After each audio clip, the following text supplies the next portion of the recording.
हाँ। क्या महिला श्रीमद् भागवत पढ़ सकती है? निश्चित ठाकुर जी ने ऐसी भावना रखी है। संस्कृत का अगर आपको बोध हो तो संस्कृत में पढ़ो, नहीं तो हिंदी अनुवाद पढ़ तो लिया ही करो। पर एक बात, ये जितने भी वैदिक ग्रंथ है ना, जब तक इनको गुरुमुख नहीं सुनोगे तब तक इनका मूल रहस्य समझ में नहीं आएगा। आप पढ़ तो लोगे, वो एक किताब की तरह उसकी हिंदी सब आ तो जाए, पर वो समझ में तब आएगा जब कोई गुरु उसका ज्ञान देवे। तो पढ़ सकते हैं, लेकिन गुरु के द्वारा सुने तो और ज्यादा अच्छा है। फिर किन्हीं ने कहा है कि तुलसी कंठी धारण करने के क्या नियम है? क्या तुलसी कंठी धारण करने पर प्याज लहसुन का सेवन? हम बहुत बार बता चुके हैं, नहीं करना चाहिए। और यदि प्याज लहसुन नहीं छोड़ पा रहे हैं तो तुलसी उतार दीजिए। दूसरी बात, आपने कहा कि घर में बनता है, अगर हम तुलसी पहनेंगे तो माता पिता को अलग से भोजन बनाना पड़ेगा। कौन सी बड़ी बात है? छोटे छोटे बच्चे होते हैं ना, तो माँ अलग से दाल बनाती है बिना मिर्च वाली, उसको मिर्च ना लगे। ऐसे ही अब बालक अगर तुलसी पहनता है तो उसके लिए बिना प्याज लहसुन की बना दो, इसमें कौन सी बड़ी बात? ठाकुर जी के लिए इतना त्याग नहीं कर सकते तो फिर भक्ति मत करो, थोड़ा तो त्याग करो, थोड़ा तो त्याग चित्त में होना चाहिए। तो ऐसी सब बातें हैं। आप सबको खूब खूब प्रणाम करते हैं। खूब बहुत सारे प्रश्न हैं, हम एक साथ पढ़ भी नहीं पाए, अब बाकियों को देख के कल अगर समय मिलेगा तो उत्तर देंगे। बोल बाल कृष्ण लाल की जय। श्रीमद् भागवत जी के प्रथम स्कंद में हम लोग कल प्रवेश कर चुके थे और वहीं हम श्रवण कर रहे थे। 3 मंगलाचरणों का भाव हमने कल सुना और निगम कल्प तरोर गलितम फलम सुख मुखादमितद्रव संयुतम पिबत भागवतम रसमालयम मुहुरहो रसिका भुवि भावुकाः। निगम कल्प तरोर गलितम फलम। बंधुओं, श्रीमद् भागवत क्या है? वेद रूपी कल्प वृक्ष का पका हुआ फल है, लेकिन इस फल को खाने की आज्ञा नहीं दी गई है। तो पिबत भागवतम रसमालयम, भागवत जी की कथा को पियो। पीने का मतलब है चित्त में धारण करो, अपने अंदर उतार लीजिए। जो जो वाक्य वक्ता के मुख से प्रकट होते हैं वो तुरंत तुरंत उतरने चाहिए चित्त में, तो ही कथा का लाभ आपको प्राप्त होगा। वो सुनी हुई वस्तु भूल जाई जाती है, पर उतारी हुई वस्तु लाभ करती है। सुना हुआ दवाई का नाम बुखार नहीं उतारता, लेकिन पी हुई दवाई तुरंत लाभ करती है। तो भागवत को पीना है। पिबत भागवतम रसमालयम। कब तक पियो? बोले मोहर हो रसिका भुवि भावुका। सुनते रहो हे रसिक जनों, हे भावुक जनों, सुनते रहो। कब तक सुनते रहे? बोले जब तक श्याम सुंदर मिल ना जाएं, जब तक वो दिख ना जाएं, तब तक सुनते रहो। अच्छा एक बात, ठाकुर जी छुपे कहां हैं पता है आपको? लुक्का छुपी खेल रहे हैं हमारे साथ। लेकिन आपको सुनकर के बड़ा आनंद आएगा कि ठाकुर जी छुपे कहां हैं। भगवान ने पूरी सृष्टि बनाई, समुद्र बनाए, पहाड़ बनाए, धरती बनाई, आकाश बनाए, रसातल बनाया, तीनों भुवन बनाए। सब कुछ बनाने के बाद में जीव बनाए, जंतु बनाए, और जैसे ही मानव को बनाया, मानव को बनाते ही ठाकुर जी मानव से डर गए। ठाकुर जी बोले ओ ब्रह्मा जी, ये तो बड़ा खतरनाक है मानव। बोले खतरनाक तो? बोले रुको, मैं भागता हूं, इससे तो बचना है। क्यों? इसको अगर पता चल गया कि मैं परमात्मा हूं, सब देने की सामर्थ्य मेरे पास है, तो ये मेरा पीछा नहीं छोड़ेगा, बस मांगता रहेगा, सुख दे दो, ये दे दो, वो दे दो, मेरे को इससे दूर रखो, मुझे इससे डर लग रहा है। तो ठाकुर जी पहले समुद्र में चले गए, समुद्र के भीतर जाकर के छुप गए। तो ब्रह्मा जी ने कहा, बोले भगवान ये मानव है, हर दिन इसकी बुद्धि इतनी चतुर होती चली जाएगी, एक दिन आपको समुद्र में खोज लेगा। ठाकुर जी पहाड़ों पर चले गए, बोले यहां छुप जाता हूं। बोले ये मानव इतना चतुर है, यहां भी ढूंढ लेगा। ठाकुर जी रसातल में चले गए। ब्रह्मा बोले एक समय आने पर मानव यहां भी आ जाएगा। ठाकुर जी आकाश में चले गए, ब्रह्मांड में, चंद्रमा पर। ठाकुर ब्रह्मा जी बोले यहां भी मानव आ जाएगा, आपको ढूंढ लेगा। सब जगह ठाकुर जी गए। अंत में ठाकुर जी बोले कहां जाऊं? तो ब्रह्मा जी बोले एक काम कीजिए, इस मानव के भीतर ही छुप जाओ। तो ठाकुर जी हम मानवों के अंदर ही छुप गए। बोले अब ये सब जगह ढूंढेगा, अपने भीतर नहीं झांकेगा। अपने भीतर नहीं ढूंढेगा। ठाकुर जी बोले लेकिन मैं इससे छुपना भी नहीं चाहता, मैं चाहता हूं कि मैं इसको मिल जाऊं, लेकिन ये मुझे ढूंढ नहीं पाएगा भीतर। तब ब्रह्मा जी कहते बोले नहीं नाथ, अगर समर्थ गुरु इसके जीवन में आ गए तो इसकी दृष्टि को अंतर्मुखी कर देंगे, और एक दिन ये भजन साधन करते हुए, शास्त्रों का संग करते हुए, सत्संग करते हुए स्वयं में ढूंढने लगेगा, और एक दिन ढूंढता ढूंढता आपको चित्त में ढूंढ लेगा और आपका हो जाएगा। वास्तव में बंधुओं, चाहे तुकाराम हो, नामदेव हो, जनाबाई हो, सूरदास हो, मीराबाई हो, तुलसीदास हो, इन्होंने कहीं बाहर जाकर के नहीं देखा ठाकुर जी को, इनको चित्त में ठाकुर जी दिखने लगे। और चित्त में जब ठाकुर जी दिखते हैं ना, तो जिधर देखूं उदित श्याममयी है, कभी इधर भी दिख जाएंगे, कभी उधर भी दिख जाएंगे। चित्त में नहीं दिखे तो कहीं नहीं दिखेंगे। नैमिषारण्य क्षेत्र में 88,000 सौनकादि ऋषि बैठे हैं और सूत जी महाराज से प्रश्न करते हैं, और उन्हीं प्रश्नों के उत्तर में सूत जी महाराज कथा सुनाना प्रारंभ करते हैं। और तब सूत जी कहते हैं, सवै पुंसाम परो धर्मो यतो भक्त यदोक्षजे अहैतुक्य प्रतिहता ययात्मा संप्रसीदति।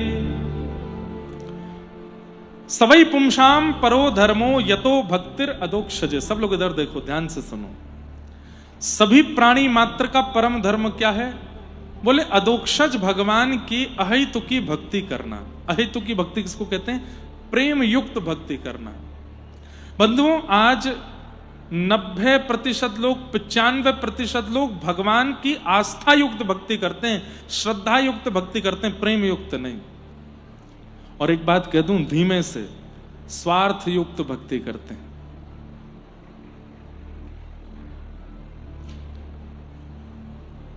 दुख हरता सुख हरता सुख दरता। गणेश जी से क्या कहते हैं? जो दुख का हरण करे और सुख को प्रदान करते, ऐसे गणपति बप्पा हम आपको प्रणाम करते हैं। अच्छा, इसका एक प्रमाण और देखो, पूरे हफ्ते भर आप गणपति दर्शन करने जाओ, फ्राइडे के दिन सबसे ज्यादा भीड़ क्यों होती है? क्योंकि लोगों को यह लगता है कि गणेश जी एक्टिव रहते हैं फ्राइडे को। पूरे हफ्ते आप हनुमान जी दर्शन करने जाओ, पर मंगलवार के दिन इतनी भीड़ क्यों होती है? बोले कि हनुमान जी एक्टिव रहते मंगलवार को। पूरे हफ्ते दर्शन करने जाओ महादेव के, लेकिन सोमवार के दिन इतनी भीड़ क्यों होती है? शंकर जी एक्टिव रहते हैं, बाकी के दिन वो इनएक्टिव हो जाते हैं। नहीं, ये हमारी भ्रांति बनी हुई है, ये हमारे स्वार्थ। पता है क्या, प्राचीन काल में लोगों ने विचार किया, हमारे ऋषियों ने ऐसा विचार किया, आचार्यों ने ऐसा विचार किया, ये रोज नहीं जाएंगे ये मानव, हमको पता है इनकी स्थिति। ये 7 दिन में से 6 दिन संसार के विषयों को ही देंगे, 1 दिन ही ठाकुर जी को देंगे। तो इसलिए किसी की गणेश जी में इच्छा है तो वो फ्राइडे दे दिया, किसी को अगर जैसे मंगल मूर्ति मारुति नंदन, उनको मंगल मूर्ति कहा जाता, वो मंगल है, मंगल करता है, तो इसलिए मंगलवार उनको दे दिया। सोम के दुख को दूर किया महादेव ने, मतलब सोम यानी कि चंद्रमा, इसलिए सोमनाथ महादेव है। चंद्रमा को जो श्राप लगा था दक्ष प्रजापति का कि तुम अपने रूप से विहीन हो जाओगे, तो चंद्रमा ने जाकर के महादेव की आराधना की, तो महादेव ने कहा कि देखो श्राप पूर्ण रूपेण दूर नहीं होगा, पर हम आशीर्वाद देते हैं। बोले क्या? 15 दिन आपके ससुर जी का श्राप लगेगा, एक दिन आप घटते चले जाओगे, अमावस्या के दिन आप अंतर ध्यान हो जाओगे, और अमावस्या के अगले दिन से हमारा आशीर्वाद लगेगा, फिर से तुम अपने रूप में आके पूर्णिमा तक। तो जिन्होंने चंद्रमा के श्राप को सुख में परिवर्तित किया, ऐसे सोमनाथ हैं, इसलिए उनको सोमवार दे दिया।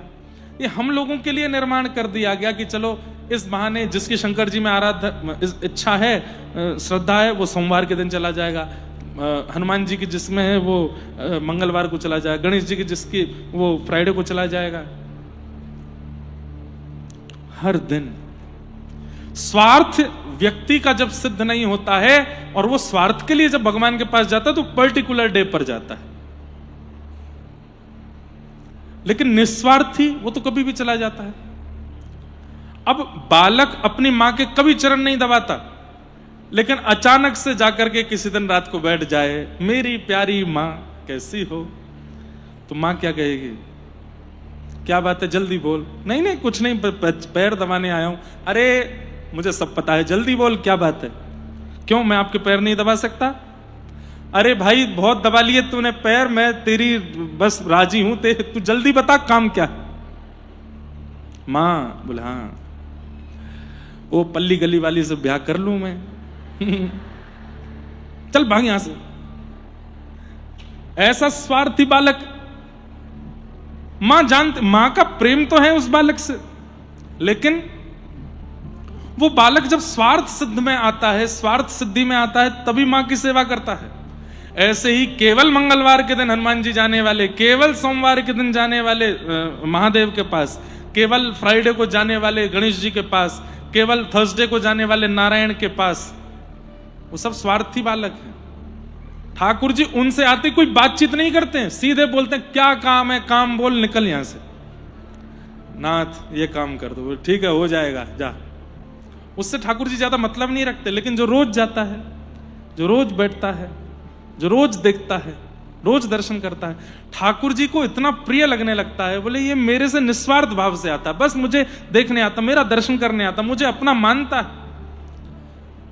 कभी ठाकुर जी की इच्छा हो जाती, ठाकुर जी उसके पास चले जाते। निस्वार्थी सबको प्रिय होता है। हमको भी स्वार्थी व्यक्ति प्रिय नहीं है, हमको भी निस्वार्थी प्रिय। तो ठाकुर जी को स्वार्थी कैसे प्रिय हो सकता है? परंतु आज 90 से 95% लोग भक्ति करने वाले स्वार्थी हैं। उनका एक स्वार्थ है ठाकुर जी से, इसलिए कर रहे हैं। पर यहां पर सूत जी महाराज कहते हैं सबई पुंसाम परो धर्मो, भजन करना चाहे स्वार्थ से चाहे कैसे भी, वो धर्म हो सकता है, पर निस्वार्थ भाव से ठाकुर जी का भजन करना यह परम धर्म है। अदोक्षज भगवान की निस्वार्थ भक्ति करना और उसमें भी कोई संबंध युक्त भक्ति करना, ठाकुर जी को कुछ मानना, वो निस्वार्थ भक्ति है। उससे ठाकुर जी प्रसन्न होते हैं। धर्म स्वनिष्ठित पुंसा विश्वक्सेन कथा सुयः नोत्पादय दधिरतिम श्रम वही केवलम। अब यहां बहुत अच्छी बात कही गई। व्यक्ति को ठाकुर जी स्वीकार कर रहे हैं, इसका प्रमाण क्या है? भक्त की भक्ति से ठाकुर जी प्रसन्न हो रहे हैं, इस बात का प्रमाण क्या है? आषाढ़ी आती है और महाराज पूरे महाराष्ट्र से वारी जाती हैं पंढरपुर। आलंदी से लोग जाते हैं, देवगढ़ से लोग जाते हैं, और अपना वहां एक बार मेरी कथा हुई खामगांव के पास में एक जगह है शेगांव, वहां श्री गजानन महाराज का सुंदर स्थान। वहां से कितनी लंबी वारी, लोग कितना पैदल चल चल के पंढरपुर जाते हैं। लेकिन यहां पर एक बहुत बड़ी बात कही गई, आप इतना परिश्रम ठाकुर जी की प्राप्ति में करते हो, आप हिमालय की यात्रा करके दर्शन करते हो, गंगा स्नान करते हो, तीर्थों का जल स्नान करते हो, ब्राह्मण भोज कराते हो, गौ सेवा करते हो, आदि आदि, ये सब कुछ जो भी कुछ आप करते हो, इन सब भावों से ठाकुर जी प्रसन्न हैं, इसका प्रमाण क्या है? बहुत अच्छी बात है। तब कहते हैं विश्वक्सेन कथा सुयः। कहीं पर कोई आचार्य बैठ करके भगवत चर्चा कर रहे हैं और आप वहां जाकर के बड़ी उत्सुकता से बैठ जाते हैं, कब समय निकल गया, कब स्थिति हो गई, कहां पानी की प्यास, कहां बैठने की स्थिति, बस आप उस कथा में रम गए, उस सत्संग में डूब गए। समझो ठाकुर जी आपसे प्रेम करते हैं, आपकी भक्ति को स्वीकार कर रहे हैं। मतलब सत्संग ये प्रमाण है, सत्संग में जो आपका मन लगता है वो इस बात का प्रमाण है कि ठाकुर जी आपसे प्रेम करते हैं कि नहीं। कई लोग होते हैं कथा में बैठे बैठे भी उनका फोन बंद नहीं होता, मेरी दृष्टि भी उनको दिखती नहीं है। फिर एक बार, ये मेरा नियम है, एक बार मुझे जो फोन चलाता दिख जाता है, मैं प्रयास करता हूं कि 7 दिन में उसको ना देखूं। यहां पर भी ये कर्ण पिशाचनी आपका साथ नहीं छोड़ रही है। कर्ण पिशाचनी कानों में सारी बातें बोल देती है आकर के, वहां ये चल रहा है, वहां ये चल रहा है, वहां ऐसा हो रहा है। कथा में तो इसको कम से कम स्विच ऑफ ही रखना चाहिए।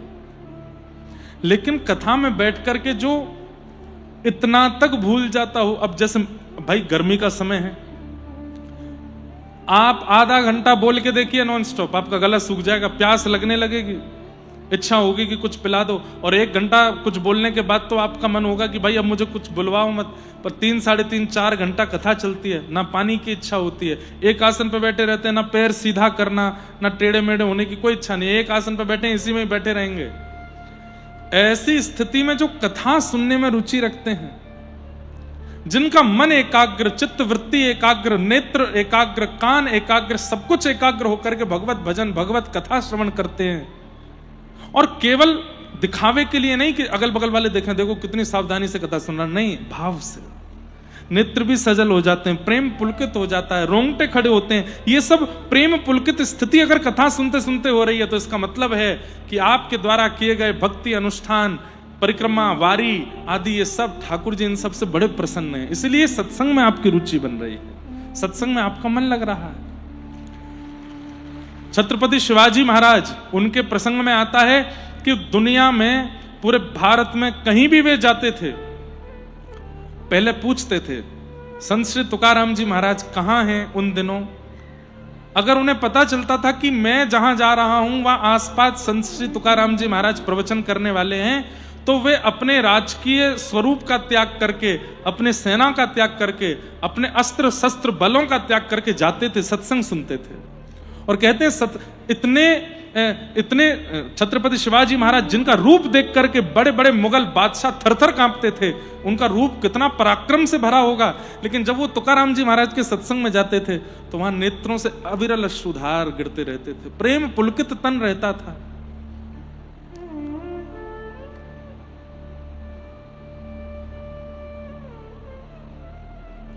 गोपियां कहती हैं कथा सुनने वाले की स्थिति कैसी होती है, तब कथामृतम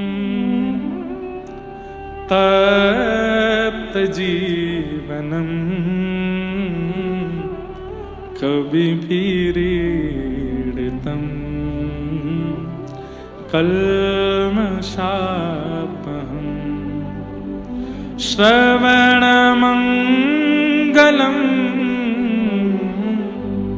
श्रीमदाततम्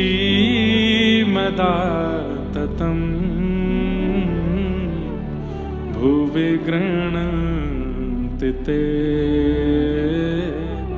भूरिदा जना। कथा सुनते समय स्थिति कैसी होती है, तो गोपियां कह रही हैं तब कथामृतम। पहली बात तो कथा शब्द जैसी ना लगती हो, ऐसा लगता हो कि अमृत पिलाया जा रहा है। संबोधनों का ध्यान रखिएगा। और यदि ये अनुभव कथा में बैठ के नहीं हो रहे हैं तो इसका मतलब कहीं ना कहीं ठाकुर जी अभी हमसे प्रसन्न नहीं है, क्योंकि यहां स्पष्ट कह रहे हैं कि ठाकुर जी की प्रीति, ठाकुर जी की आपके प्रति प्रसन्नता कथा में रुचि के रूप में प्रकट होती है। सबसे पहली बात, शब्द ना लगते हो, अक्षर ना लगते हो, वक्ता के मुख से निकली हुई बातें अमृत के समान लगती हो। अमृत मतलब जिसका पान करके अत्यंत तृप्ति का अनुभव हो जाए उसको अमृत कहते हैं। कथा ज्यों ज्यों कर्ण रंध्र से प्रवेश करे, मानो ऐसा लगता है कि बस आहा, अब सब विषाद जा रहे हैं, सब नष्ट हो रहा है, सब संसार के विषय भोग भाव सब खत्म हो रहे हैं, परम शांति की स्थिति बन रही है। पहली बात, तब कथामृतम, कथा अमृत के समान लगे।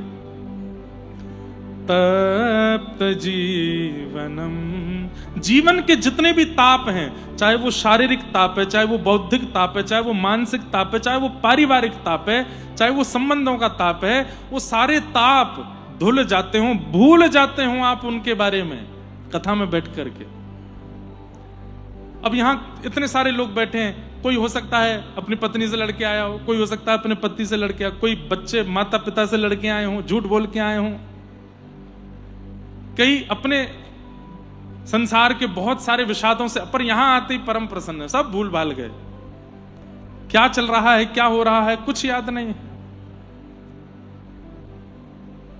कल्मषापहम, कल्मषों का जो नाश कर देती हो, कथा सुनकर के कलमश दूर हो जाते हो। श्रवण मंगलम, मानो ऐसी इच्छा प्रकट हो जाती हो, हे विधाता ये दो ही कान क्यों दिए हैं? इस परम मधुर कथा को सुनने के लिए तो असंख्य कान होने चाहिए थे। रोम रोम हूं मैं तो श्रवणमयी रे।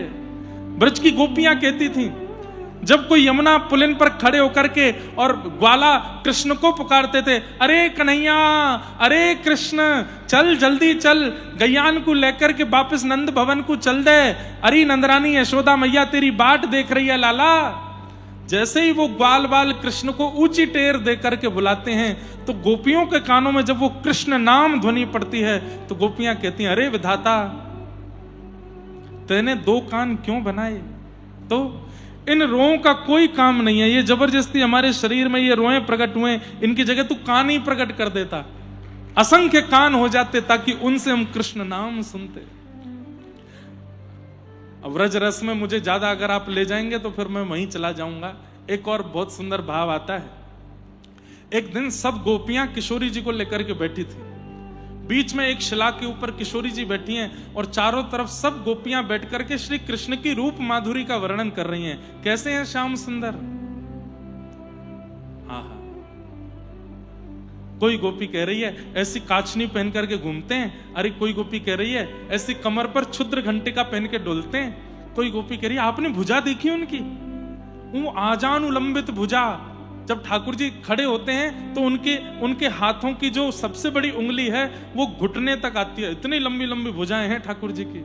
और वो भी पतली दुबली भुजा नहीं है, खूब अच्छी, मानो जैसे कोई सुंदर गदमदरा से हाथ हैं ठाकुर जी के, स्पर्श करने की इच्छा होती है। कोई कहती है अरे मैं तो ग्रीवा पे अटक गई हूं, ऐसे सुंदर गलो है। जब जब श्री कृष्ण अपने टेढ़े मुखमंडल को इधर उधर घुमा में उनके गर्दन पे जो सरवटें आती हैं, मेरा तो मन करे मैं वही में डूब जाऊं, इतने सुंदर लगे। कोई गोपी बोली अरे मैं तो 6 महीना ते चरणन में ही अटकी हूं, जब जब मेरे सामने आमे चरणन ते मेरी नजर ही ना हट पावे। कैसे त्रिभंग लली श्याम सुंदर, कैसे कमल जैसे पवन प्रिय उनके चरणार बिंद हैं। कोई गोपी कह रही है अरे मैं तो एक भंवर की तरह उनके घुंघराले केशन में अटक गई हूं, कैसे केश हैं उनके। एक गोपी कह रही है अरे कोई केशन में अटकी है, कोई गले में अटकी है, कोई नाक, कोई हाथ में अटकी है, कोई चरणन में अटकी है, कोई नासिका पे अटकी है, कोई गाल पे। अरे भूल के भी नेत्र मत देख लियो। बोले क्यों? मैं रही ना काहू काम की, आज मैं किसी काम की नहीं हूं। सास ननद मोहे गारी देते हैं, मेरी सास ननद सब मुझको गारी दें, रही ना काहू काम की। क्यों? लगन लगी घन श्याम की। मैंने जादना से उनके नेत्र देखे, मैं कुछ नहीं कर पाती हूं। ऐसे कटाक्ष कमल जैसे नेत्र हैं। अरे तुम बहुत भली हो जो हाथ देख रही हो, चरण देख रही हो, उनके केश देख रही हो, नाभि देख रही हो, कंठ देख रही हो, बस मेरी प्रार्थना है आंख मत देख लियो। बोले क्यों? मेरी जैसी रह जाओगी, कुछ नहीं कर पाओगी। मुंह पे रोटी ना बने, मुंह पे सब्जी ना बने, मुंह पे सोयो ना जावे, मुंह पे श्रृंगार ना कियो जावे, ऐसे सुंदर श्याम सुंदर है। और ये सब की गोपियों की चर्चा बीच में बैठी बैठी किशोरी जी सुन रही हैं और नेत्रों से प्रेम पुलकित अश्रु निकल आते हैं। तब किशोरी जी से एक सखी बोलती है, हे श्यामाजू, श्याम सुंदर जब सन्मुख आते हैं तब आपको कैसा लगता है, आप भी तो बताओ। तो किशोरी जी कहां से प्रारंभ करती हैं? जो विधि ना को वश कर पाऊं। किशोरी जी क्या कह रही हैं? बोले सुनो, इस बार ब्रह्मा भगवान ने बनाया है, लेकिन सब गोपियां ध्यान से सुनो, अगली बार मैं स्वयं ब्रह्मा बनूंगी या मैं किसी अन्य अपनी को ब्रह्मा बनाऊंगी और उससे बोलूंगी कि मानव को ऐसा ऐसा बनाना। तब गोपियां कहती हैं आप मानव में क्या बनवाओगी? तब किशोरी जी कह रही हैं, रोम रोम प्रति नैन बनाऊं। अरे ये 2 नेत्र श्याम सुंदर को देखने के लिए बड़े कम हैं, ये जितने रोए हैं शरीर में सब जगह नेत्र प्रकट कर दूंगी, ताकि प्रत्येक नेत्र से श्याम सुंदर हमारे अंदर विराजमान हो जाएं, हमारे अंदर व्यवस्थित हो जाएं। और रोम रोम प्रति नैन बनाऊं। और क्या करूंगी? इकटक रहे पलक न बनाऊं। एक तो रोम रोम में नेत्र बनाऊंगी और उनमें भी पलक नहीं बनाऊंगी। क्यों? ताकि वो हमेशा खुले ही रहें, श्याम सुंदर दिखते ही रहें। उनकी रूप माधुरी, रस माधुरी, उनकी चलन माधुरी, उनकी हसन माधुरी, उसका केवल हम दर्शन करती रहें। ये पलक कभी बीच में ना आवे विक्षेप के रूप में। ऐसे श्याम सुंदर को हम केवल देखती रहें।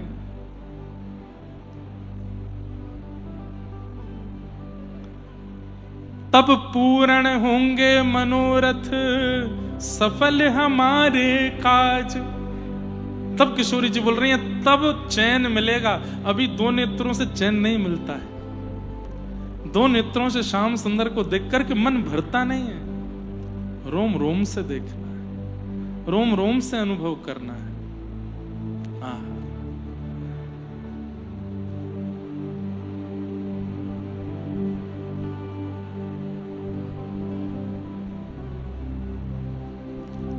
गोपियां कह रही हैं, कथा सुनने के बाद में ऐसी स्थिति होने लगे कि बस लगने लगे कि ये दो कान बड़े कम हैं। अरे विधाता, हमारे प्रत्येक रों को सुनने की सामर्थ्य प्रदान कर दो, ताकि जब जब व्यास जी कृष्ण बोला करें, जब जब व्यास जी राधा माधव बोला करें, जब जब राधा गिरधर लाल, राधा रमण लाल, राधा वल्लभ लाल बोला करें, तो ये दो कान नहीं, प्रत्येक रों सुना करे उस नाम को।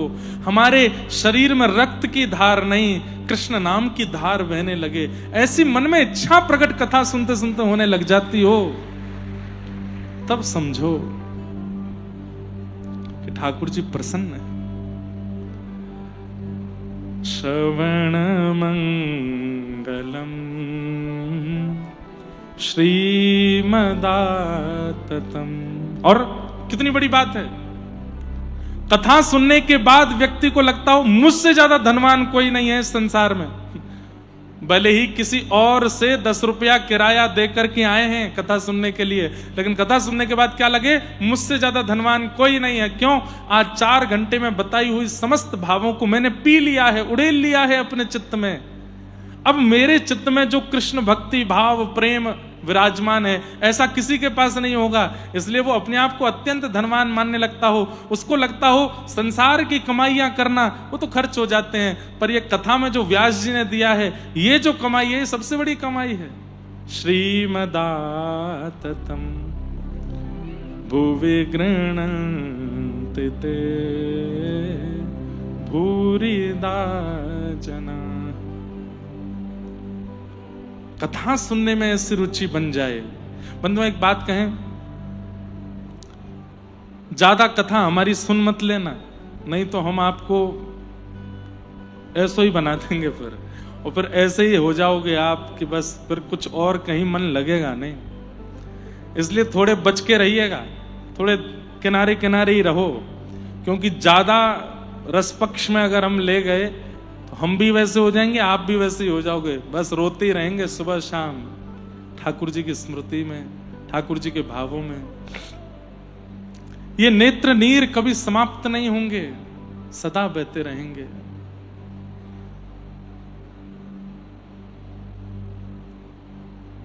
स्थिति कैसी हो जाएगी?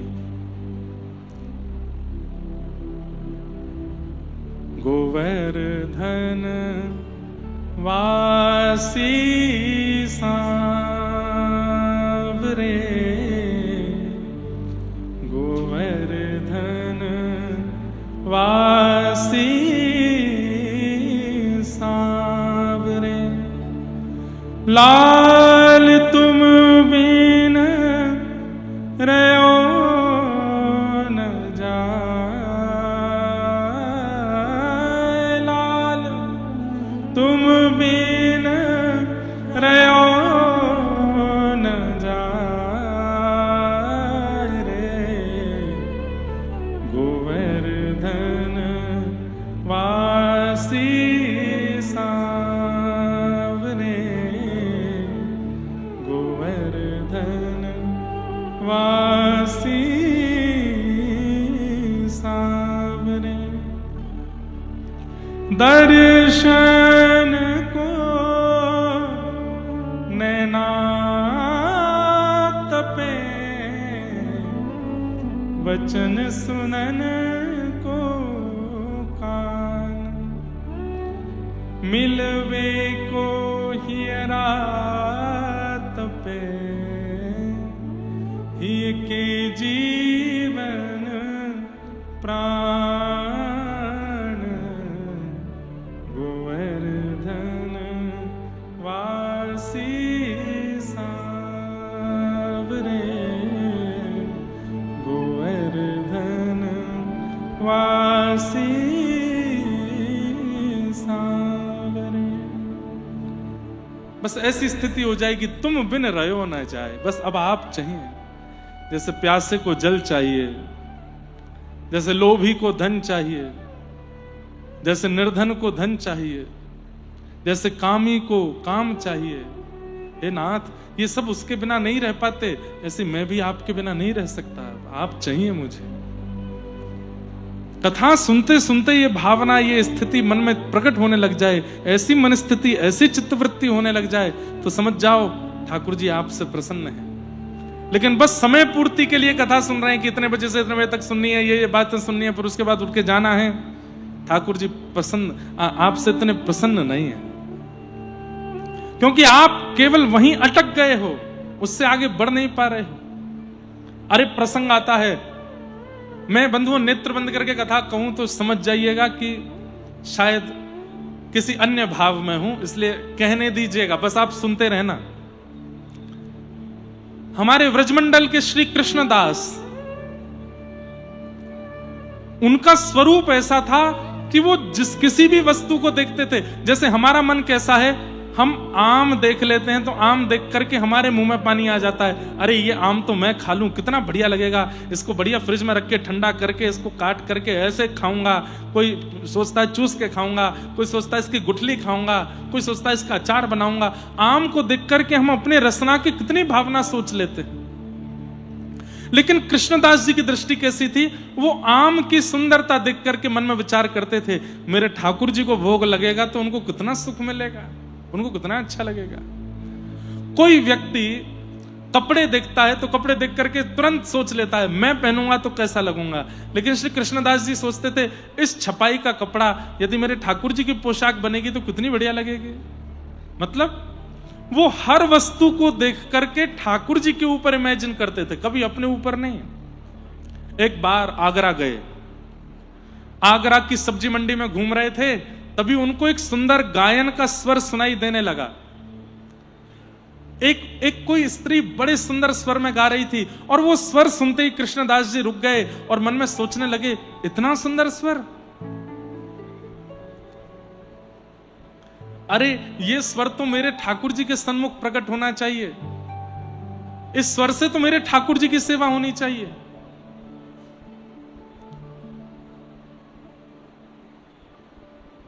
हाँ हाँ,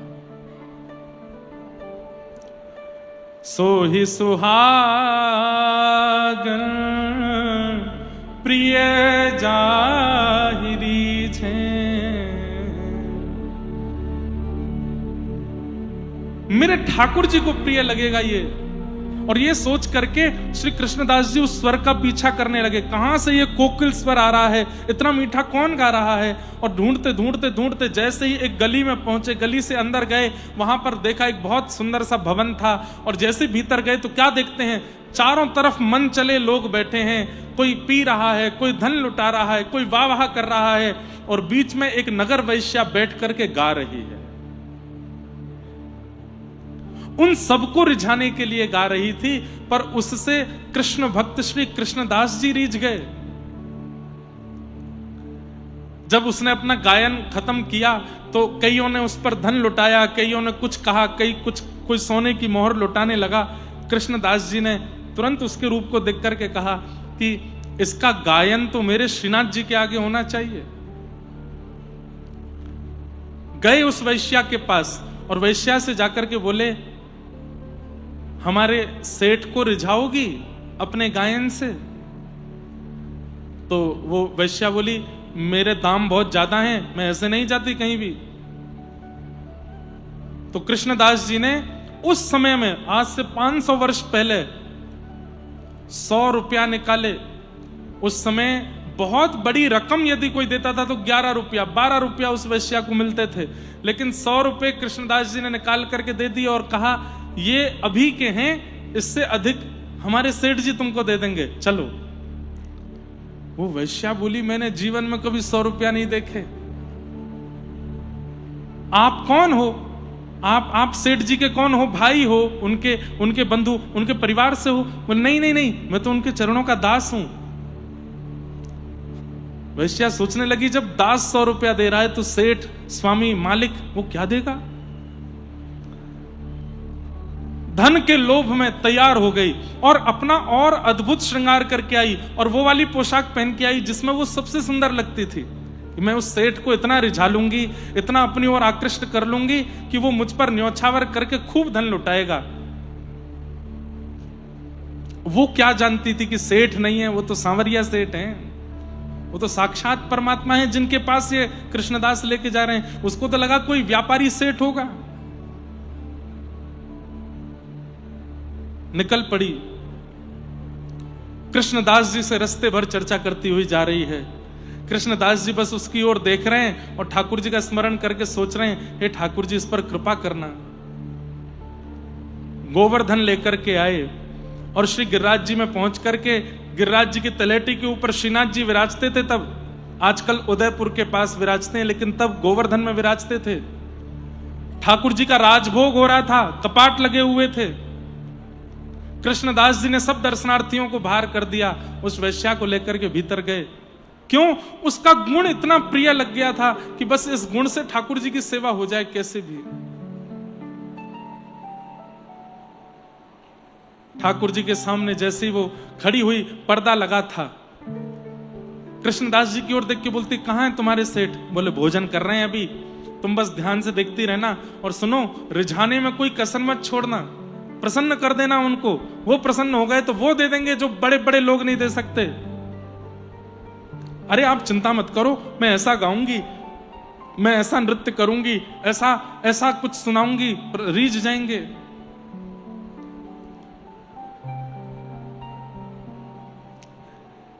जैसे ही कपाट खुले, उस वैश्या ने नेत्र भर करके जब देखा, एक भुजा ऊपर की ओर, दूसरी भुजा कमर पर है, नेत्र नीचे हैं, मंद मुस्कुरा रहे हैं, सिरपेज धारण किया है, उस पर मोर पिच्छ है, यहां पर वंशी जी धारण है, छड़ी जी अपने हाथ के नीचे लगा रखी हैं, पैरों में पाजेब पहनी है, गले में सुंदर वनमाला धारण की है, सुंदर वैजंती माला पहनी हुई है, चंदन की सुंदर सुगंधी से सुगंधित हो रहे हैं। सामने एक पुजारी जी खड़े होकर के सुंदर दीप मालिका से आरती कर रहे हैं। आहा, उस गिरधर छवि को देख करके वो वैश्या दिखती रह गई। उसके मन में आज एक ग्लानि हुई कि मैंने आज तक जीवात्मा को, ये संसार के नश्वर प्राणियों को प्रसन्न किया है, आज तक मैंने संसार के ही लोगों को प्रसन्न किया जो मेरा उपभोग करके मेरा त्याग कर देते हैं। मैंने स्वप्न में भी नहीं सोचा था कि मुझे उसके आंगन में खड़ा कर दिया जाएगा जिसने इस पूरी सृष्टि की रचना की है। ठाकुर जी की रूप माधुरी देखी, उसके बाद कृष्णदास जी को देखा। कृष्णदास जी बोले बस इनको रिझा दो और किसी को रिझाने की आवश्यकता नहीं होगी। तेरे पास कंठ है, तेरे पास सुंदरता है, तेरे पास नृत्य है, तेरे पास सर्वगुण है, इस गुण से तू पूरे विश्व के लोगों को रिझा चुकी है और वो लोग तुझ पर धन लुटाते हैं, तेरा उपभोग करते हैं। कब तक ये करती रहेगी? इनको रिझा। घुटनों पर बैठ गई हाथ जोड़ करके और बस नेत्रों से अश्रुधार गिर रही है। और उस समय वो बोली कि मेरा कंठ अवरुद्ध हो गया, मैं कुछ गा नहीं पा रही हूं और मैं ये सोच रही हूं, हे कृष्णदास जी, मेरा तन तो झूठा हो चुका है, मेरी वाणी झूठी हो चुकी है। और ठाकुर जी उच्छिष्ट का भोग नहीं लगाते, ठाकुर जी तो अमनिया पाते हैं और मैं अमनिया नहीं हूं, मैं तो उच्छिष्ट हो चुकी हूं, अब कैसे सेवा करूं? तब कृष्णदास जी ने पद गाया और उस पद को सुनकर के वह वैश्या नृत्य कर रही है ठाकुर जी के आगे। वैश्या कहने लगी, मैं कैसे पाऊं? मेरा तन उच्छिष्ट, मेरा मन उच्छिष्ट, मेरी वाणी उच्छिष्ट। तब कृष्णदास जी ने अंतिम पंक्ति में एक शब्द गाया है, ध्यान से सुनिएगा। कृष्णदास किए प्राण न्योछावे, कृष्ण दास किए प्राण न्योछावे, यह तन जग सिर पट क्यों।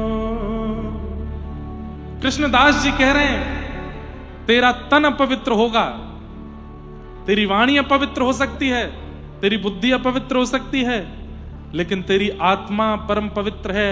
आत्मा को कोई अपवित्र नहीं कर सकता। ऐसा कुछ कर मिल जा श्याम सुंदर से, दोबारा इस संसार की उच्चिष्ट स्थिति में ना आना पड़े। और महाराज तुरंत वो वैश्या खड़ी हुई और ठाकुर श्री गिरधर लाल जी के सामने, श्रीनाथ जी के सामने नृत्य करने लगी, नेत्रों से अश्रुधार गिरने लगी और द्रुत गति से नृत्य करते करते गोल घूमते घूमते घूमते अंत में ठाकुर जी की तरफ दोनों भुजा पसार दी हैं और वहीं तन का त्याग करके आत्मा को बाहर निकाल के ठाकुर जी में विलीन हो गई, मिल गई श्याम सुंदर से। गिरधर छवि पे अटक्यो मेरो मन, गिरधर छवि पे अटक्यो। ठाकुर जी क्यों हो गए? कृष्ण दास किए प्राण न्योछावर, यह तन जग सिर पट क्यों। अरे ये संसार तो आपके तन का ही उपभोग कर रहा है, इसको आपके तन से ही मतलब है। छोड़ दो इस तन को इनके हवाले, आत्मा को दे दो ठाकुर जी को, उसे अर्पित कर दो ठाकुर जी को।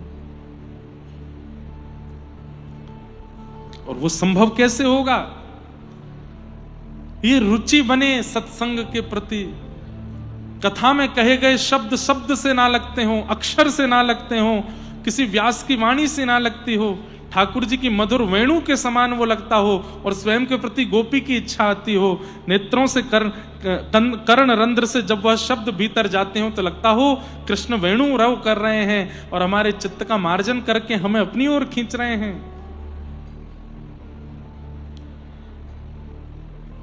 वही बात सूत जी कह रहे हैं, विश्वक्सेन कथा सुयः, कथा के प्रति यदि रुचि बन रही है, सत्संग के प्रति यदि रुचि बन रही है, तो इस बात का प्रमाण है कि ठाकुर जी आपसे राजी हैं।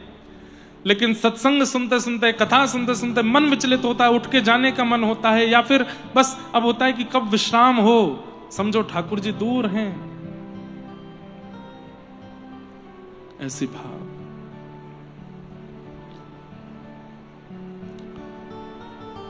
सूत जी महाराज प्रवचन कर रहे हैं, सब प्रकार के भावों का, भगवान के अवतारों का वर्णन करते हुए श्रीमद् भागवत की रचना क्यों की गई, इस बात का प्रमाण दिया।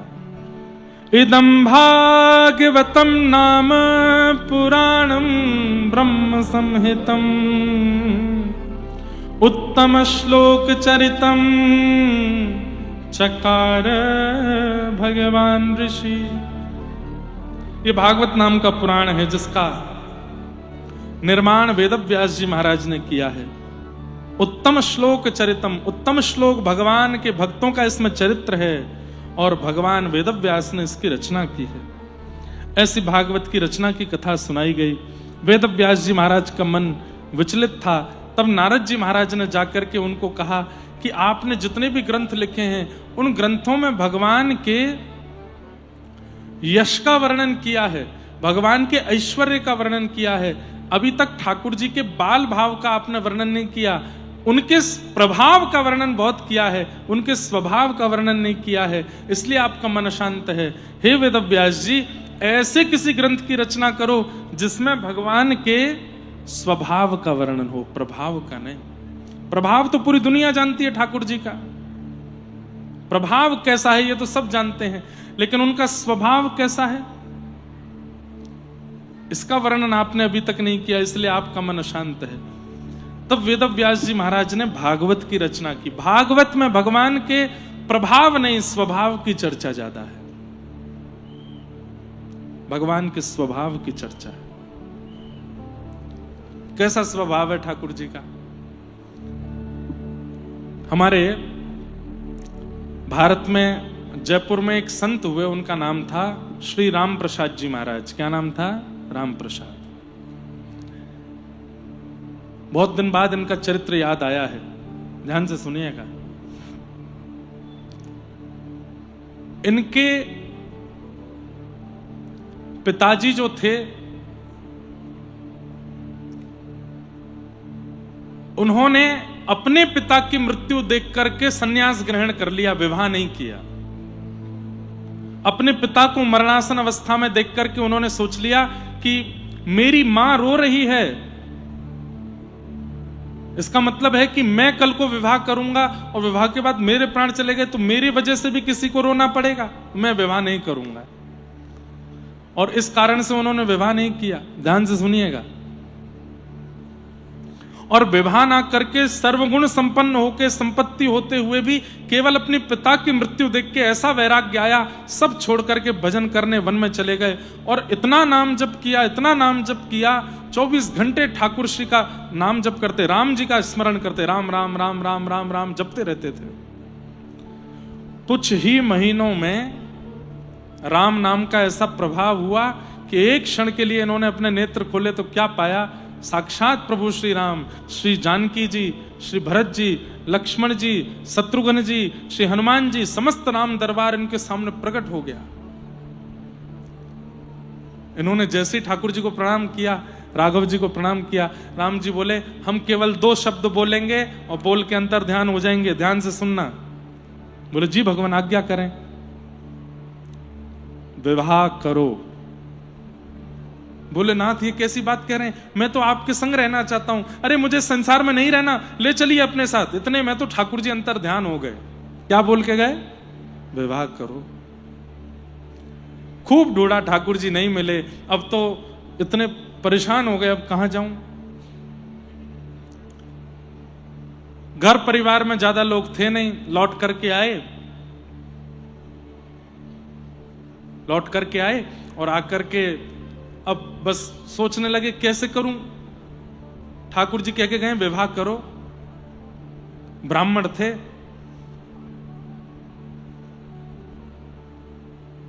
कितनी अद्भुत कथा है कि इनके घर तो कोई आया नहीं, ये ब्राह्मणों के घर जाते और जाके उनका द्वार खटखटाते। वो कहते अरे अरे आओ आओ आओ भैया, बैठो विराजो। हमने सुना था कि आप पिताजी की मृत्यु के बाद वन में चले गए थे भजन वजन करने, सोचा था विरक्त होकर, पर अभी सुना कि आप तो वापस आ गए लौट के। बोले हाँ आ गए। कहिए क्या बात है। बोले हम बस ये पूछना चाहते थे आपकी पुत्री है क्या। तो वो कहते हाँ है। तो उनका विवाह हो गया। बोले विवाह तो नहीं हुआ, हम अच्छे हैं वर, हमसे ब्याह कर दो आप। खुद ही जाके अपना संबंध देते सबको। तो 2-4 ब्राह्मणों ने तो उनको भगा दिया। बोले ये कैसी बात करते हो, खुद ही आके बोल रहे हो हमसे ब्याह करा दो। और बोले मैं कैसे समझाऊं कि मुझे ठाकुर जी ने आज्ञा दिया कि ब्याह करो, और बहुत समय लगना नहीं चाहिए। एक बार ऐसे भ्रमण करते करते एक ब्राह्मण के यहाँ पहुंचे और जाकर के बोले आप देखो पहले ही हम आपको बोलते हैं, हम बहुत मार खा चुके हैं, बहुत पिटाई खा चुके हैं इस बात के लिए, लेकिन हम स्पष्टता से आपसे भी पूछ लेते हैं, मारिएगा नहीं हमको मना कर देंगे, हम चुपचाप चले जाएंगे। आपकी पुत्री है। बोले हाँ। ब्याह हो गया। बोले नहीं हुआ, हमसे कर दो, हम योग्य वर हैं।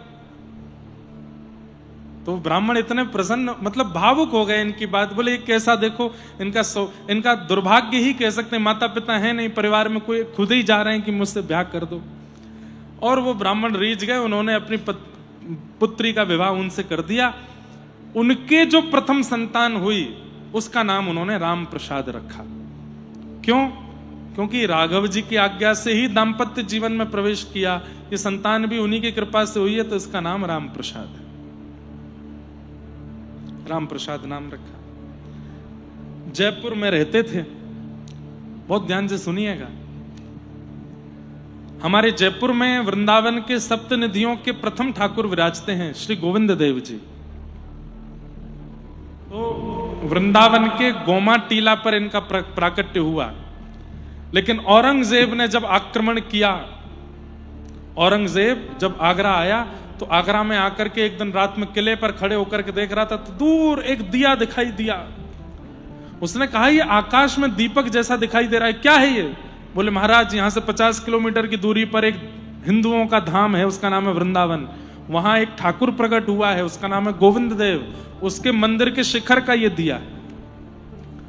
तो औरंगजेब ने कहा 50 किलोमीटर दूर से दिया दिखाई दे रहा है, नष्ट करो इसको। औरंगजेब ने तो नष्ट ही किया भारत को, सारे मंदिरों को। जैसे ही ब्रजवासियों को पता चली तो गोविंद देव जी को ले जाने का भाव रखा।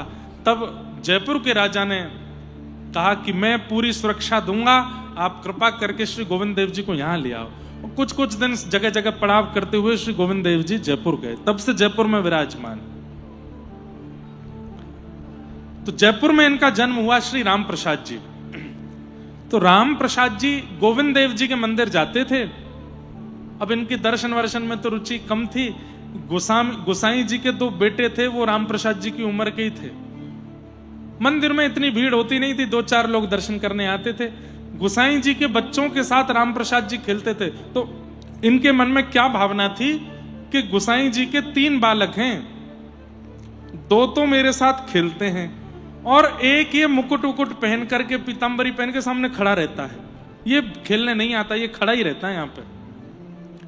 तो राम प्रसाद जी ऐसा सोचते, कभी कभी मेरी माँ भी बहुत ज्यादा सुंदर बनाती है तो मुझे घर से नहीं निकलने देती। बोले बगल वाली की नजर लग जाएगी, सामने वाली देख लेगी, भीतर ही रहे। तो हमें लगता है गोसाई जी के ये छोटे लाला हैं, इनको बढ़िया पीतांबरी पहनाते हैं, चंदन वंदन लगा के, काजल लगा के, पगड़ी पहना देते हैं तो कहीं नजर नहीं लग जाए, इसलिए ये खेलने नहीं आते। पर ये राम प्रसाद जब भी जाते थे गोविंद देव जी के मंदिर, गोटी खेलते थे। तो ठाकुर जी को देख करके कभी कभी बोलते थे, तुम भी आ जाओ, तुम्हारे दोनों भैया तो खेलते हैं, तुम भी खेलो, तुम्हारा मन नहीं करता खेलने का। फिर वो दोनों बच्चे भी, वो भी गोसाई जी के पुत्र भी छोटे से ही थे, उनसे कहते ये क्यों नहीं आते? तो वो बच्चे कहते ये नहीं आते, इनको रहने दो, चलो हम खेलते हैं। गोटी खेलते थे। एक बार गोसाई जी के दोनों वो बालक अपने नानी के घर चले गए घूमने, गर्मियों की छुट्टी में। राम प्रसाद जी का रोज का नियम था, दोपहर में गोटी खेलने आते थे। आज गोटी लेकर के आए। जब तक वो दोनों नहीं आते थे अकेले खेलते थे। आकर के अकेले खेलने लगे, देखते देखते बोले अब बहुत देर हो गई, आए नहीं। तब ठाकुर जी की ओर देख के बोले, आज तुम्हारे दोनों छोटे भाई नहीं आए खेलने? अरे अब तो आ जाओ, कहां भीतर बैठे रहते हो सज धज के तैयार होके? अरे तुमको क्या पता कितना आनंद आता गोटी खेलने में, देखो मैं खेल के दिखाऊं। तो ठाकुर जी के सामने खेल खेल के दिखावे। तो ठाकुर जी का इतना मन हुआ खेलने का। मंदिर में एक दरबान था और एक बूढ़े से गोसाई जी थे, वो आसपास घूम रहे थे। ठाकुर जी बोले इनके सामने कैसे जाऊं? तो भगवान ने कुछ इच्छा प्रकट की, तो दरबान को तो बहुत जोर से उसका पेट खराब हुआ। वो भागा लघु शंका दीर्घ शंका के लिए। ऐसा पेट खराब हुआ कि आवेगा नहीं आधे घंटे से पहले।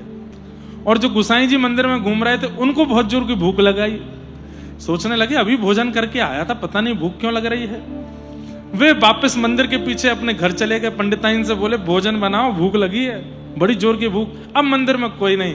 इतने में ही ठाकुर जी ने, जो ऐसे खड़े रहते थे, बंशी तो रखी अपने फेंट में, हाथ वाथ सीधे किए और एक छलांग मार के आ गए नीचे। और आकर के बोले रोज मुझे परेशान करता है, रोज आकर के गोटियों से चिढ़ाता है, चल तुझे तू बहुत बड़ा खिलाड़ी बनता है, मैं खेल के दिखाता हूं। आओ। तो वो इतना खुश राम प्रसाद, अरे इतने दिनों से आता हूं, तुम कितना मीठा बोलते हो, अरे तुम खेलने आया करो। सुनो इधर रुकना। बोले क्या हुआ? तुम कितने सुंदर हो, तुम्हारे नेत्र, तुम वहां खड़े रहते हो तब भी सुंदर लगते हो, लेकिन अभी नीचे आए तो कितने अच्छे लग रहे हो। ठाकुर जी बोले चल बात मत बनावे, तो को खेल के दिखाऊं। तू बता कैसे खेलता है? तो राम प्रसाद एक गोटी मारे। बोले अच्छा, तेने एक गोटी हटाई, अब देख तू 10 गोटी लगा, मैं एक संग हटाऊंगा। ठाकुर जी बिल्कुल ऐसे हो गए जैसे मानो मधुमंगल श्रीधामा आ गए हो, और लेट करके ऐसे गोटी मारे, 10 की 10 गोटियां उड़ा दें। और राम प्रसाद तो था के मार मार के हंसे। बोले भैया गोसाई जी के दोनों बालकों से बढ़िया तो तुम हो, अब उनके संग नहीं, मैं तो तुम्हारे संग ही खेलूंगा। ठाकुर जी मानो अब ये भी सोचते जा रहे हैं दरबान और गोसाई आवे उससे पहले पहले खूब खेले ठाकुर, झिक्के खेले। लेकिन राम प्रसाद तो उनकी झांकी देखता रह गया। बार बार जाके उनका हाथ पकड़े। ठाकुर जी ने कहा भैया कितना अच्छा लगता है ना आपको स्पर्श करके, कितने बढ़िया, ये ऐसा हमारी तो त्वचा नहीं है, तुम्हारी कैसे हो गई? फिर ठाकुर जी के पास जाके जोर से सूंघे, कितनी बढ़िया सुगंधी आती है तुम में से। अरे 1 मिनट रुको तो, ठाकुर जी की ठोड़ी पकड़ ले, तुम्हारे नेत्र कितने सुंदर हैं, नासिका कितनी बढ़िया है। ऐसे ठाकुर जी को देखे और ठाकुर जी उस पर मोह, अरे इनको को खेलन दे, चल आजा मेरे संग खेल। इतने में ही दरबान और गोसाई जी दोनों आ गए। सो ठाकुर जी ने क्या किया, अपनी फेंटा खोली और राम प्रसाद की जितनी गोटी थी सब भर के फेंटा में बांध के ठाकुर जी जाके जब खड़े हो गए वहीं पे। अब वो राम प्रसाद सामने खड़ा है, सामने खड़े होकर के रो, मेरी गोटी ले गए, मेरी गोटी ले गए, अरे ये तो चोर है, ये तो छलिया है, और जोर जोर से चिल्लावे, हाथ पैर पटके, और कभी कुछ करे कभी कुछ करे, कभी कुछ हिलावे। गोसाई जी बोले, ए क्या बात है, ये हल्ला क्यों करता है राम प्रसाद? अरे मेरी गोटी ले गया, मेरी गोटी ले गया, इसको खींच के लाओ, मेरी गोटी मेरे को वापस करो, मैं नहीं आऊंगा कल से खेलने, बड़ी मुश्किल से मैंने इकट्ठी करी, जे लेके भाग गया भीतर। और ठाकुर जी मंद मंद मुस्कुरा रहे हैं। गोसाई जी बोले, क्या बोलता है? अब मेरी गोटी ले गया भीतर। कहां ले गया गोटी? मेरी गोटी लेके गया, इसके फेंटा में रखी मेरी गोटी। गोसाई जी बोले, ये ठाकुर जी की थाल है, थाल में खिलौने रखे थे ठाकुर जी के, ये देख सोने की गोटी, चांदी की गोटी, कहां है तेरी गोटी? यहां नहीं है, फेंटा में है, ये जो बगल में फेंटा बंधा इसमें है मेरी गोटी। गोसाई जी बोले, तेरे लिए फेंटा नहीं खोलूंगा मैं ठाकुर जी का। तो बोले, मैं भी यहीं प्राण त्याग दूंगा, गोटी लेके जाऊंगा अपनी, मैं सिर मारूंगा अभी अभी जमीन में अपना। और छोटा बालक वो तो ऐसे ही करता है, और छोटा बालक राम प्रसाद और जाकर के ऐसे सिर मारे अपना जमीन में, बोले मेरी गोटी दो। गोसाई जी बोले, रुक जा रुक जा रुक जा, मत मार, अभी देख तेरे सामने फेंटा खोलता हूं। बाहर दरबान भी आ गया, बोले अब तू आज चला जा, कल से नहीं आने दूंगा तुझे। चिल्ला रहा है, जिद कर रहा है, खोल तो गोसाई जी आप फेंटा। और जैसे ही गोसाई जी ने फेंटा खोला, कड़ कड़ कड़ कड़ करके सारी गोटियां उसमें से गिर गई, नीचे फैल गई। ठाकुर जी की सोने चांदी की गोटियां हैं, वो तो सामान्य गोटी, उसको हमारे यहां कंचा बोलते हैं, ऐसे हरे नीले गुलाब ऐसे रंग के होते हैं। गोसाई जी बोले, ये तो राम प्रसाद तू ही खेलता है ना इनसे? बोले, हाँ मैं वही तो कह रहा, ये मेरी लेके मेरी गोटी वापस करो। और वो गोसाई जी के हाथ कांपे, पैर कांपे, और वो ठाकुर जी की ओर देखें। बोले, राम प्रसाद भीतर आके फेंटा में नहीं बांध सकता। हे नाथ, ये आपकी कोई लीला है क्या? ये आपकी कोई कृपा है क्या? इतने में ही श्री गोविंद देव जी मंद मंद मुस्का गए, हल्की सी झांकी गोसाई जी को दिख गई, आहा जय जयकार करने लगे, श्री राधा गोविंद देव की। अरे ये तो खेल के रसियां हैं। और राम प्रसाद को गोटियां देख करके हृदय से लगा लिया। बोले, भैया अब सही सही बताते ने क्या अनुभव किया? बोले, ये कूद के नीचे आए थे और ऐसे लेट लेट करके गोटी खेल रहे थे, 10-10 गोटी एक साथ उड़ा रहे थे, ऐसा कर रहे थे, वैसा कर रहे थे। गोसाई जी के तो नेत्र पुलकित हो गए। जाके उनके माता पिता को ये बात बताई। बोले कि तुम्हारा बालक सामान्य नहीं है। माता पिता बोले, वो तो हम जानते हैं कि ये सामान्य नहीं है, तुम पर जरूर कोई भगवत कृपा हुई है, क्या कुछ अनुभव हुआ था क्या पूर्व में? तब उनके पिताजी ने ये रहस्य बताया कि मैं तो विरक्त हो गया था, मुझे राम जी ने आकर के कहा कि 2 शब्द कहे, ब्याह करो, तब मैंने विवाह किया, इस बालक का जन्म हुआ, तो राम जी की कृपा से वंश बढ़ा, इसलिए इसका नाम राम प्रसाद। तब उन्होंने सब बात बताई। बोले, गोविंद देव जी इसके साथ खेलते हैं। ऐसे श्री राम प्रसाद नामक भक्त हुए। फिर धीरे धीरे उनको कथा में रुचि, आचार्यों में रुचि, फिर ठाकुर जी की उन्होंने एक बार झांकी देख ली, फिर अपने आप ही उनका खेल कूद से मन हट गया, फिर वो भजन में भक्ति में लग गए। गोविंद देव जी को खूब रिझाया और रिझा रिझा करके खूब श्री गोविंद देव जी के साथ आनंद किया। ऐसे भक्त रामदास। तो भगवान का प्रभाव तो सब जानते हैं। हम जब भगवान को देखते हैं तो हम सब जानते हैं कि ये महाभारत के युद्ध में गीता का ज्ञान देने वाले, शंख चक्र गदा पद्म धारण करने वाले, त्रिभुवन नायक त्रिलोकीनाथ परमात्मा है। ये प्रभाव तो सब जानते हैं, पर उनका स्वभाव भी तो बताइए, वो कैसे हैं? छोटे से राम प्रसाद के साथ गोटी खेलने उछल जाते हैं, मधुमंगल श्रीदामा के साथ ऐसी ऐसी लीला करते हैं। अरे ये बातें तो चलो द्वापर की हैं, कलिकाल में अबीर गुलाल उधरी तरंग, माझा घरे नाचे माझा सखा पांडुरंग, नाथा घरी नाचे माझा सखा पांडुरंग। वहां दूर श्री नामदेव जी महाराज कीर्तन कर रहे हैं और पंडरीनाथ खड़े खड़े रुक्मणी जी से कह रहे हैं, हे रुक्मणी जी। बोले क्या, थोड़ी देर मेरी जगह खड़ी हो जाओ आप। बोले क्यों? बोले नामा कीर्तन कर रहा है, मेरा मन कर रहा है मैं जाके थोड़ा मैं नाच के आ जाऊं। इतना सुंदर कीर्तन चल रहा है, मेरा मन हो रहा है मैं वहां पहुंच जाऊं। रुक्मणी जी बोली, ऐसे कैसे चले जाओगे? बोले थोड़ी देर के लिए चल, ये सब दर्शनार्थी खड़े हैं, इनको दर्शन कौन देगा? बोले थोड़ी देर आप आ जाओ ना, आप भी तो मेरी तरह खड़ी हो, क्या पता चलेगा कि मैं हूं कि आप, मैं थोड़ा चला जाता हूं। रुक्मणी जी बोली, वहां जाओगे कीर्तन में विक्षेप डालोगे और आपको देख करके नामदेव जी कीर्तन छोड़ देंगे, सब लोग उठ करके खड़े हो जाएंगे। बोले आप अपनी चुनरी हमको दे दो। तो रुक्मणी जी की चुनरी लेकर के ऐसे ढक करके केवल नेत्र नेत्र दिख रहे हैं और श्री पंडरीनाथ भगवान पंढरपुर की गलियों से छुपते छुपाते और श्री चंद्रभागा जी के तट पर, वहां वालवंट जो वहां का तट है, वहां सब रसिक संत मिलकर के उछल उछल करके कीर्तन कर रहे थे। ठाकुर जी भी जाकर के वहां उन रसिकों के बीच में खड़े हो गए। रुक्मणी जी से वचन दे के आए थे 2 मिनट सुन के आ जाऊंगा बस, लेकिन जैसे ही वहां पहुंचे नेत्र बंद हो गए। ठाकुर जी झूमने लगे और धीरे धीरे झूमते झूमते थोड़े उछलने लगे, उछलते उछलते वेग से कूदने लगे और कूदते कूदते असंख्य भक्तों के बीच में आ गए। ठाकुर जी की अचानक से चुनरी उतर गई, सिर पर खूब सुंदर मुकुट धारण किया है, आहा कस्तूरी की सुगंधी आ रही है, गले में तुलसी माला पहनी हुई है और ऐसे कमर पर हाथ धर के झूम झूम करके विठोबा नृत्य कर रहे हैं और सब भक्त समाज देख करके आनंदित हो रहे हैं ठाकुर जी को। ये ठाकुर जी का स्वभाव है कि वो इतने प्रभावशाली होते हुए भी भक्तों के सुंदर भाव को छोड़ नहीं पाते, पहुंच जाते हैं। नारद जी महाराज ने आके वेदव्यास जी से कहा, भगवान का स्वभाव नहीं, भगवान का प्रभाव नहीं, स्वभाव बताओ, उनका स्वभाव कैसा है, वो कैसे प्रेमी हैं अपने भक्तों के, इसके बारे में थोड़ा बताओ, तब तुम्हारे मन को शांति मिलेगी। और तब श्री वेदव्यास जी महाराज ने रचना करते हुए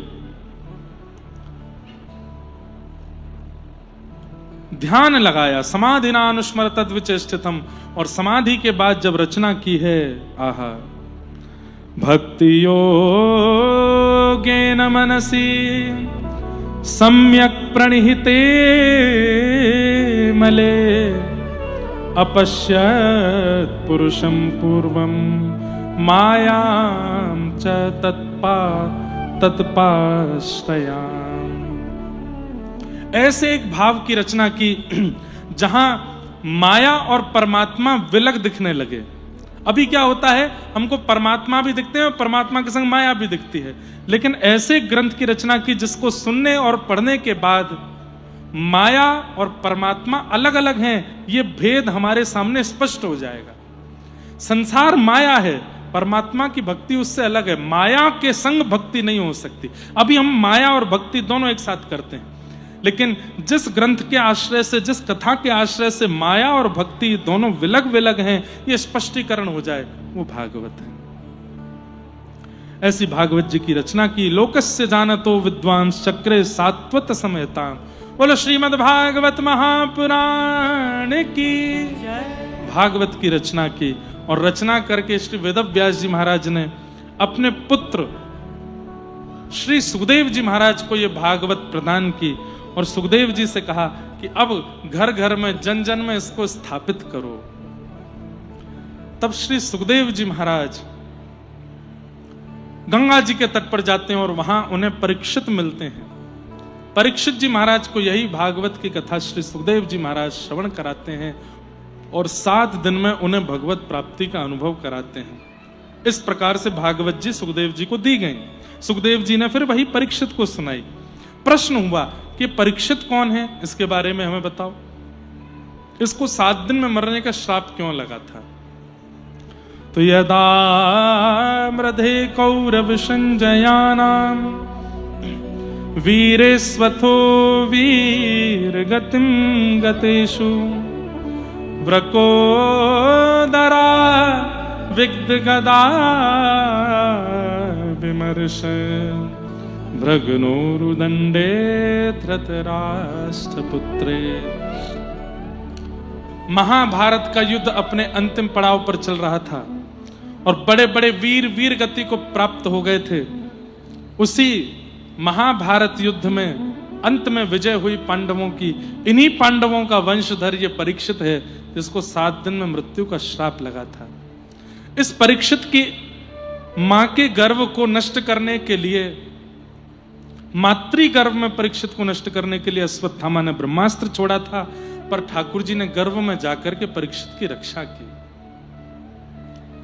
ठाकुर जी ने गर्भ में जाकर के परीक्षित की रक्षा की और वहां जन्म लेने से पूर्व ही परीक्षित को ठाकुर जी ने दर्शन दे दिया।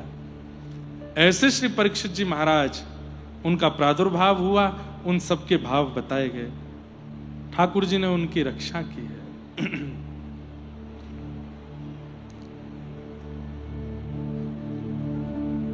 बहुत सुंदर भाव। हमारे उत्तर भारत में पंढरीनाथ को स्मरण करके हम लोग कभी कभी कथाओं में गाते हैं हिंदी भाषा में,